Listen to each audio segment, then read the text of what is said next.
Ang Lakers, Suns, at 76ers ay hope to join a small percentage ng mga team sa kasaysayan ng NBA para malampasan ang 0-2 playoff deficit.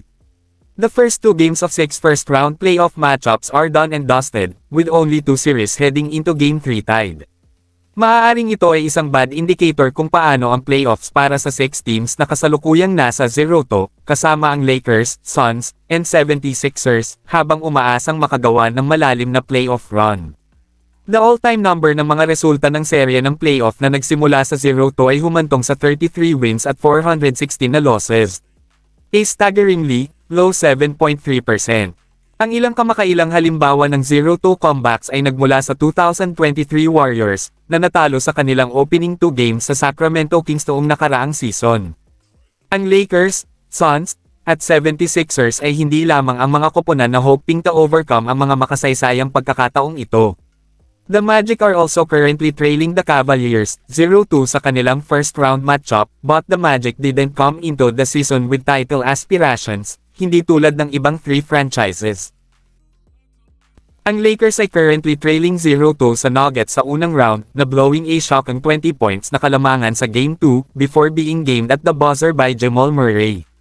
The franchise has overcome 2-0-2 deficits before in history. Ang huli ay noong 2004, kasama sina Shaquille O'Neal at Kobe Bryant sa kanilang huling season as teammates, na tinalo ang Spurs 4-2 in the second round. Nakamit din ng 1969 Lakers, kasama sina Wilt Chamberlain, Elgin Baylor, at Jerry West, also achieved this feat. Ang Lakers ay ended on the wrong side of 2-0 lead, 2 beses bago natalo sa Celtics noong 1969 NBA Finals at ang 1993 Suns sa unang round.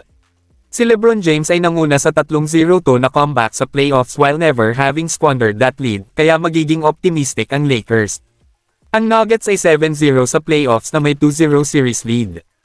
Ang Philadelphia 76ers are trailing sa New York Knicks 0-2 matapos ang isang kontrobersyal na pagkatalo sa Game 2.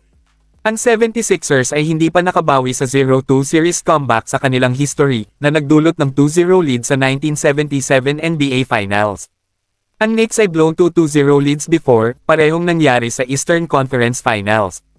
Ang una ay noong 1971 sa Washington Bullets habang ang pangalawa ay sa 1993 Chicago Bulls na pinamumunuan ni Michael Jordan. Umaasa ang Phoenix Suns na maakay sila ng kanilang generational offensive talents na a comeback after falling sa 0-2 sa Minnesota Timberwolves.